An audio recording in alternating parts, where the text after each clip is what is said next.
Hello everybody and welcome to cEDH TV gameplay, me Pontus and Rhetoric, this time joined by Def. What's up? So, I am back on one of my basic normal decks, Frankensteiner Strata Imotanos, which is basically Grixis, Tevesh Kraum, you know the deal, we got Thrasios, we got Breach, but we can also take all the turns with Reaver Cleaver.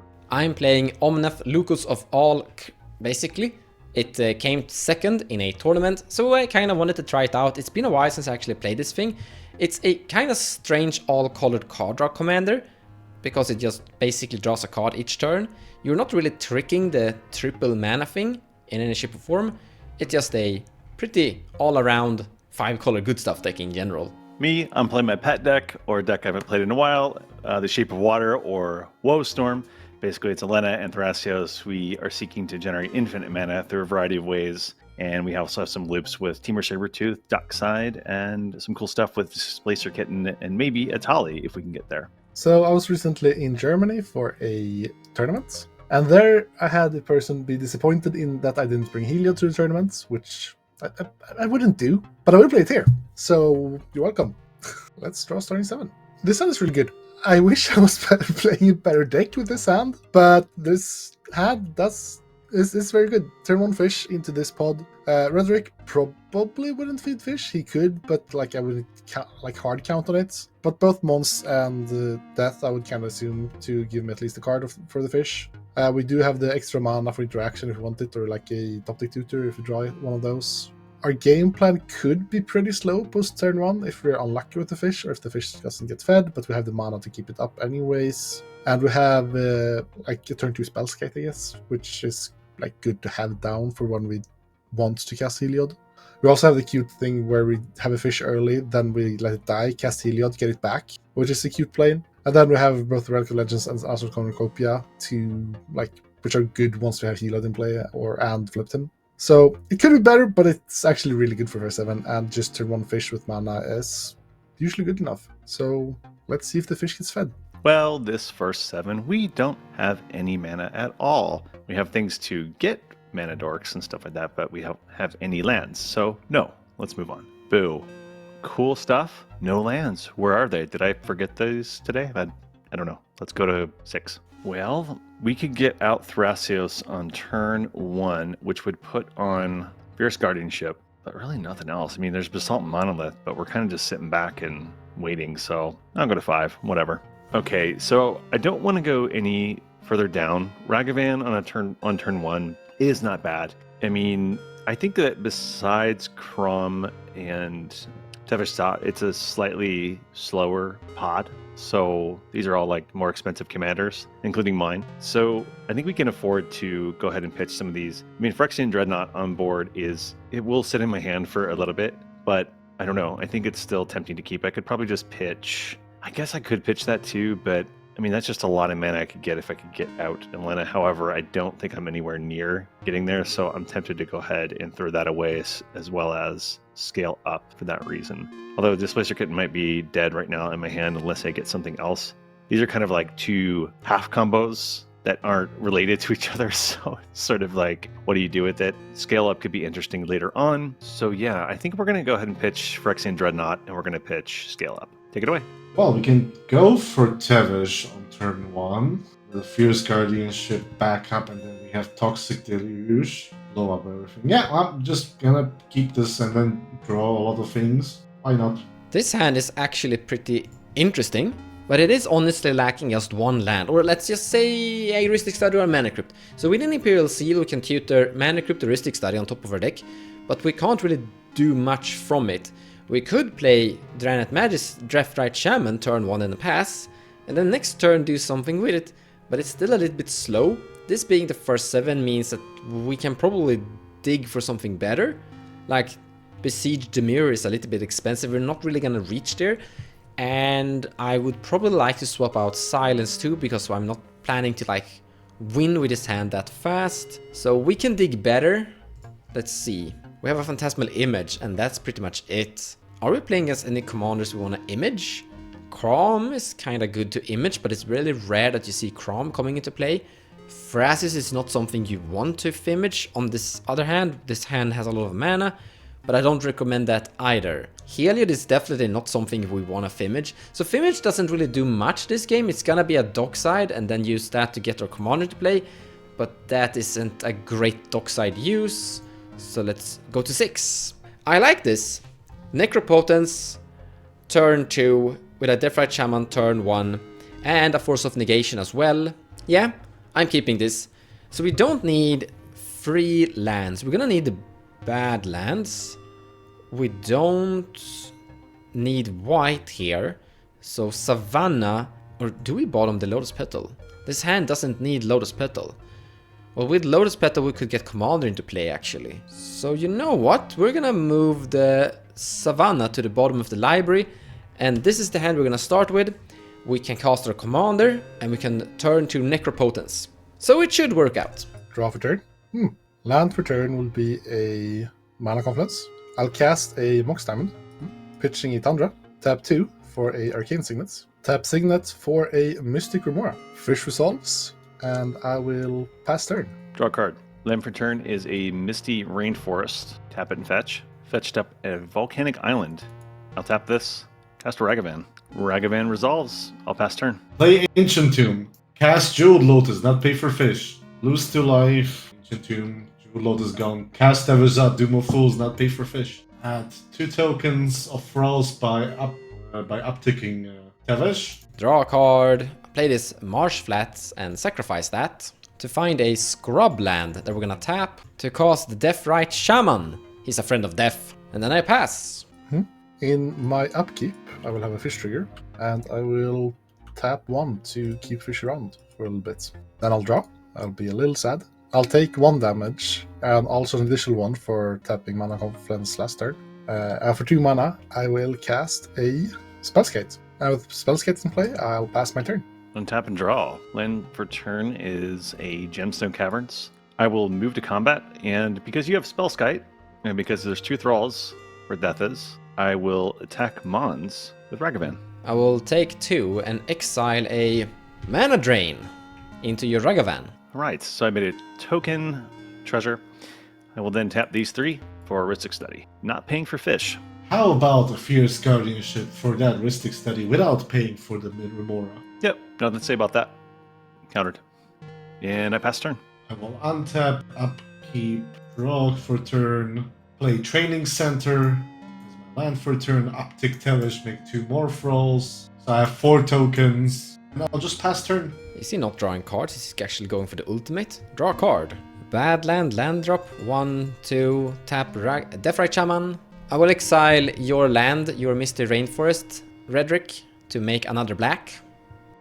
With this I'm going to cast Necropotence. Can't pay for fish. Necro resolves. I'm then going to play a Lotus Petal, can't pay for Rhystic Study. I mean Mystic Remora. Then we're gonna slow roll this in a safe manner. Now I'm not really pressured, but Ragavan is going to punch me a tiny bit.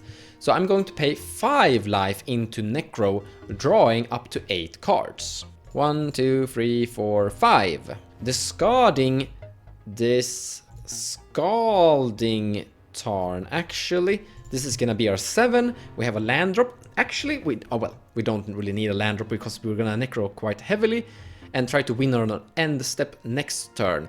Mystical Tutor can basically find Born Upon a Wind and put that on top of the library, and then we win from there in the end step. But if we're forced to basically survive or do something, we have a Force of Negation at the very least. I will take my turn and untap. I'll draw for turn. I'll play a Darker Wastes, and then I will move to cleanup. Untap and draw.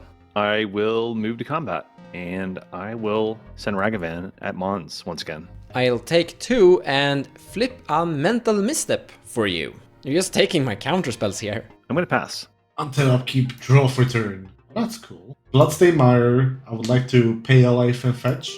I'll find an Underground Sea. Then here is a political gameplay, as I like to call it. I'll cast Valky, God of Lies. Show me all your hands. Well, I will definitely take Dranev Magistrate from Mons. I will take Displacer Kitten from Rhetoric. However, Pontus has no creature. But that is an extremely stacked hand, and I'm scared of it. So now that I actually get to see people's hands, I see a red elemental blast, a mystical tutor with a fish that can use that to find a force. So there are two potential counterspells sitting around the table here that I'm seeing. Then I will uptick Tevesh to make 6 rolls, and I will pay 2 life to activate Valky, turning him into a Draniv Magistrate. And with that, I would like to pass turn. I'm gonna go to my turn and draw a card. So 2 counterspells could be tricky. The red elemental blast is going to counter my potential Bone Upon the Wind, and mystical tutor is going to do that too. But there are a trick here we can do that is going to go past close to everything. So play Bloodstained Mire, sacrifice it, finding an underground sea. We're gonna tap this, exile Bloodstained Mire, and this, and cast a Ranger Captain of Eos. Fun part, I know that Pontus and Retic doesn't have an effect, so on the death. So Ranger Captain resolves, I will search. I will shrink my deck a tiny bit and find Esper Sentinel and put that into my hand. Then I'm going to sacrifice Ranger Captain of Eos to make Pontus and Redrick unable to cast their counterspells this turn. All right, time to collab. I'm going to sacrifice this treasure, making a green and casting Worldly Tutor, not paying for fish. And in response to the fish trigger from Worldly Tutor, I will take a damage to tap a Dark Rider base for a blue to cast the Musical Tutor. This is a problem, because you're going to find something like silence. Put silence on top, and that is where I'm going to stop. And my mental misstep is stolen by Ragavan. Yeah, I pass. I'll be finding the silence, which I will then draw from the fish trigger, and just because it's funny, I will respond to Worldly Tutor with the silence. Yeah, that is annoying, so all of that will happen. I will be silenced. I did my Dockside Tutor, and it goes on top of my library. And then my ranger resolves, and now everyone is quiet. And I can't cast the Esper Sentinel because I'm silenced. That's a little bit annoying. So we could Necro a tiny bit, I guess, just to boost our hand back up to a healthy amount. But I'm planning to do a big Necro next turn, I guess. So we're paying 1 life to draw 1 card. And then I pass the turn. I will go to my turn, upkeep fish trigger, I'll actually let fish die. And then I will draw for turn. I will tap 3 mana to cast a Astral Cornucopia with Xyz1, and then I'll pass turn. Draw a card for turn. The card you all knew was there. First, let's go to combat. Punch Mons one more time. I take 2, and you get a Polluted Delta. Made a treasure from the damage. I'll pay 2. Cast Dockside. I make 6 treasures. That puts me up to 7. That Tevesh dot is 10. Right, Death? And with that, I pass the turn. Hello, let's go to my turn. That's cool. I will play Morphic Pool as my land for turn. And let's show everyone something funny. I will ultimate Tevesh, Doom of Fools, killing it, putting it into my command zone. Trigger on the stack. So the funny thing is, outside of getting their commanders, I get back both my commanders, including a fresh new Tevesh, Doom of Fools. Alright, now that we have all of these beautiful commanders, we're gonna do something very funny. 1, I'm going to tap 4 and change my Valky to become a Displacer Kitten. I actually have a response to this. I'm going to sacrifice the Lotus Petal, tap this for black, and abrupt decay your Valky before it becomes a Displacer Kitten. Because this is crazy. You can basically cast a non-creature spell and flicker Tevesh to sacrifice one of the many commanders to draw 3 cards, and that's a lot of card draw. So no to that. That happens in my opinion, that's uncounterable. So I was planning to do some fun stuff with it, but you know, we can't have all the fun, so I'll cast Lionside Diamond, like this. Then I'll uptick Tevesh once, sacrificing Alena to draw a 3 card, returning her to the command zone. I would like to move to combat at Kraum, because it has haste, swing at you. I take 4. And yeah, with that I would like to go to end step. I have 6 cards in hand. My turn. Go to my turn. Let's play this Tropical Island. We don't draw a card because of Necro. So I know that Pontus has no cards in his hand that's gonna be able to interact, except that he could have drawn a card that will interact. There's still the Red Elemental Blast from Redrick, and I don't know anything about Death. I could do a cool trick by using the tutors to put cards on top of my library, and then use Necropotence to put those cards into face down exile. And one card that is actually really good now is Final Fortune, because that goes through the Red Elemental Blast. So I'm gonna cast Mystical Tutor, the first thing that I do. Redrick did not use his Red Elemental Blast on my Mystical Tutor. If he did, I could find Born Upon the Wind, but since he didn't, I'm gonna find Final Fortune and put that on top of my library, then pay 1 life and put that into face down exile. Casting Vamp Tutor kinda hurts because I'm losing 2 life, but I'm casting Vamp Tutor.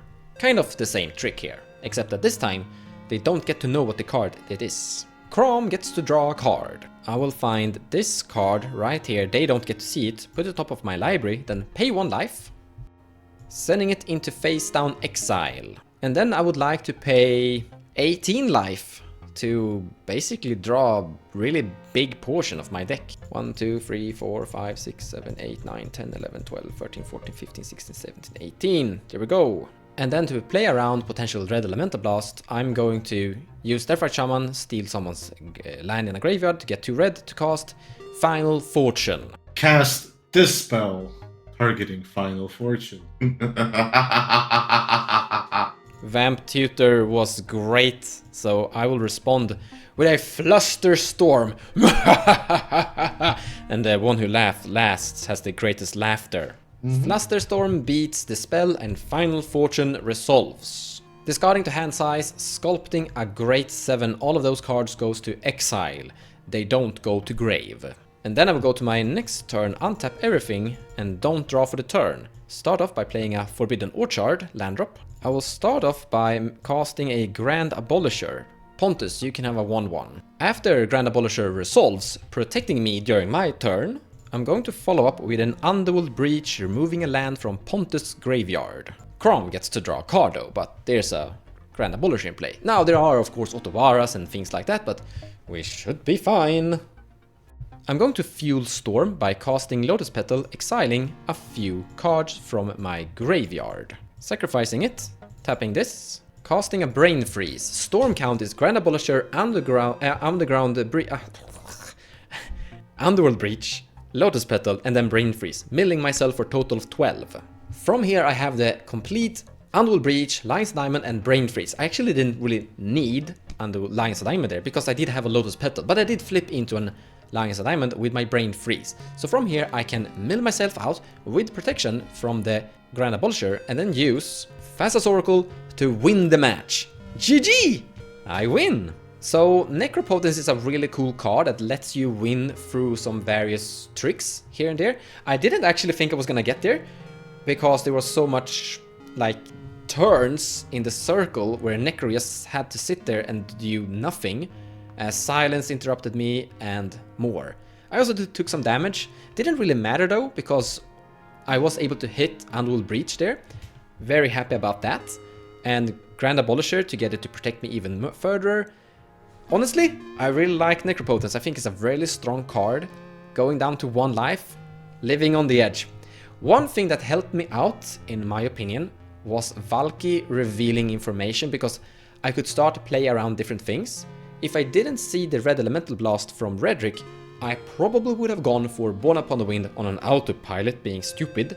But now that I saw it, I could start strategizing how to basically try to assemble a victory without casting blue spells. Underworld Breach being red made me happy. Also Grand Abolisher being white made me also very happy. So, on the topic of Valky, actually Valky helps me more than you, because it doesn't show my hand. I get to snag things from you and learn and kind of force you to play around what the information you have. I was also kind of hoping that Pontus would just untap and wheel just to screw with us completely. I thought he would do that, but I guess he wanted to have Heliod in play to do that. You didn't have, like, you hadn't sculpted that much, so like your hand was still pretty much The same. like a normal hand. Yeah. Which means that wheeling doesn't really do anything. Like, maybe if you hit the breach or like some win con among the cards you drew, like the 5 cards you drew for Necro or whatever. It was 5 and then 1. Yeah. Maybe that it matters, but like I don't think that matters much, and you're just still left in a position where you're just winning on board I with nothing changing. also wasn't digging too deep, because I did see a wheel, so I didn't want to just pay a bunch of life into nothing. Because a good counter to post-necro high pay is to wheel, and I saw you have that. Yeah. Where I wanted to accrue value by bouncing my Tevesh the whole time with the Displacer Kitten that I stole. And the Dispel was actually sitting there mostly to protect me. Oh, you had a Dispel, But yeah. I had the Dispel since turn 1 because the Fierce Guardianship and Dispel and Jewel Lotus and Ancient Tube was all in my opening hand. Actually, the original plan was to go get Tevesh out, you maybe will bring out some creatures trying to kill my Thrall so I don't draw cards, and I had Toxic Delusion in my opening hand as well, which I was planning to wipe the entire board, steal all the commanders, and present the win from there. However, this is the first time that I ultimate the Tevesh and I basically did nothing. Yeah, I was able to dig deep with Necro from only 22 life, and in response to you making it into a Displacer Kitten, I destroyed it, removing the Dranat Magistrate in the process. I kind of felt very happy about that, because I was expecting that maybe I need to breach through this eventually, so to say. I kind of forgot about the fact that you have that, because I was already in the long past that, like, I'm gonna do LED and then Cabal Ritual and then this and then this and then this. I was miles ahead and then I forgot, oh wait, we're not gonna get there. Sorry. I had just sitting back on hope, honestly. Like, I mean, if I countered the Mystical Tutor, there's other tricks that you had to get it. But my plan, in case somebody's like, why don't you play that Pyroblast at all, is basically if it got back to me at all, because Heliod was shut off, there weren't that many options, mostly Death was tapped out. I was going to Red Blast Thrasios and then try to play Displacer Kitten and with Dockside. So and yeah, that was really just sitting there because I had Training Grounds in my hand, but really like very limited interaction. It was just a game of I think the crucial thing, and Death was correct in countering that Ristic Study. I mean, I didn't anticipate that Necropotence would come down after that, but I think it was a good call just because the enormous amount of card draw you just get from that card. Yeah, Valky pretty much. It all comes down. No, sorry, Duffy, go ahead. I was just gonna say that it all comes down to hindsight. Like, I don't know that there's a Necro coming. I see Ristic Study, there's already a fish. We don't need more draw engines. Obviously, Necro was the MVP of this game, besides Tevesh. I think Valky was pretty, because it actually hurt Rhetoric quite a lot. Yes, it stole the Displacer Kitten and became a Dranat Magistrate. So it removed the Kitten and removed Thrasios in a way, preventing the Dockside Kitten Thrasios thing with the Training Grounds. I think you would have blasted away Rhetoric if the Valky didn't hurt you like that. Yeah, there were just like parts of combos being sort of clipped off and so forth. So Yeah. you're just kind of like, well, now we've got to wait for our opponents kind of do some things and maybe you'll fizzle or something like that. In any case, everybody, hope you enjoyed the match. Thank you so much for watching, and we will be back. But also, don't forget to take a look at Def's YouTube channel, where he also uploads similar cEDH content. Bye!